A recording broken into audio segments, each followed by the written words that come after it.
L'école d'Amboise, c'est un livret pédagogique qui a été développé autour de la biodiversité forestière guyanaise. C'est un projet qui est porté par l'association Trésor et qui a été coordonné par Côté Forêt. Il est conçu pendant 4 années, fruit d'une collaboration assez intense entre les naturalistes, les médiateurs scientifiques, les animateurs et le corps enseignant. Cet outil il a été créé parce qu'il y avait plein de petites activités qui étaient en lien avec la forêt mais qui étaient assez éparses. Et donc l'idée, c'était de rassembler en un seul même outil pédagogique plein d'activités en lien avec ce sujet-là.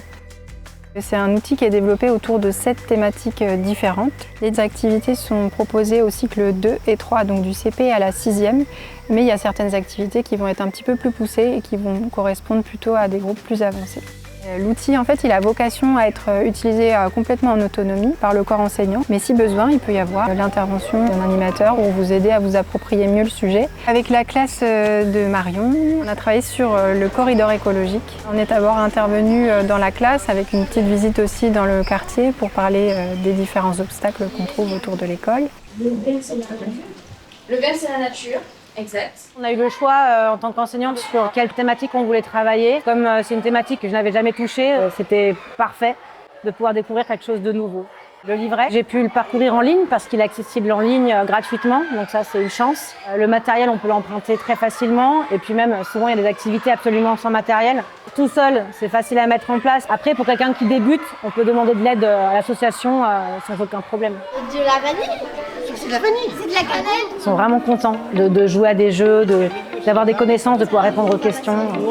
On a fait un grand jeu de plateau qui s'appelle Trace ta route qui permet d'aborder les différents sujets du déplacement des différentes espèces. On a fait des jeux, on était des animaux. Il y avait de la nourriture qui était à des endroits et il y avait des obstacles. Le danger aussi que ça fait de traverser la ville pour aller d'une autre forêt à l'autre et la difficulté pour chercher de la nourriture aussi. Dans les villes surtout parce qu'en fait il y a beaucoup de bruit. Ils se font écraser par les voitures. Par exemple le canal, ça a été construit par des personnes. Il faut juste qu'ils mettent un bout de bois pour qu'ils puissent traverser le canal.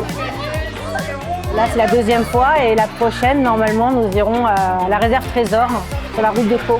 On est allé mener une enquête pour essayer de comprendre pourquoi Kainis avait disparu. Cet outil il a été étudié aussi pour proposer une diversité des approches éducatives, que ce soit les approches scientifiques, naturalistes ou encore sensorielles. L'idée, c'est de développer plein de compétences qui sont en lien avec le programme scolaire et les attendus de l'académie. On s'est tous armés de notre parapluie, de nos capes de pluie et puis on est allé découvrir à la fois l'ambiance forestière et puis essayer de comprendre les différentes étapes de notre enquête. Il y a une envie d'aller se promener, il y a une envie de protéger la nature. Ils ont vraiment pris conscience, ne serait-ce qu'avec une séance. On a trouvé ça à cause de la pollution. J'étais très touchée parce que l'homme fait à la nature. Il coupe des arbres, il détruit la nature pour faire d'autres choses et moi, des fois ça me fait de la peine. Savoir que même c'est eux qui nous permettent de respirer, de vivre. On pouvait la laisser comme ça, la nature. C'est magnifique. Et c'est magnifique, je te remercie. On a eu une chance inouïe, un enfant a trouvé une antélope jaunâtre. C'est une espèce qu'on n'avait pas observée sur les sentiers depuis 6 ans. Donc c'était vraiment une observation exceptionnelle et vraiment on les a remerciés et on a essayé de leur faire comprendre à quel point c'était insolite et inattendu. Les élèves, ils adorent, ils sont contents d'avoir des connaissances, ils sont contents de les partager même avec leurs parents. C'est vraiment un outil qui va perdurer dans le temps, c'est certain. Pour l'année 2025-2026, il va y avoir un nouvel appel à projet qui va être lancé auprès des enseignants. Il y a 8 classes qui vont être sélectionnées pour que l'association Trésor puisse intervenir dans les classes.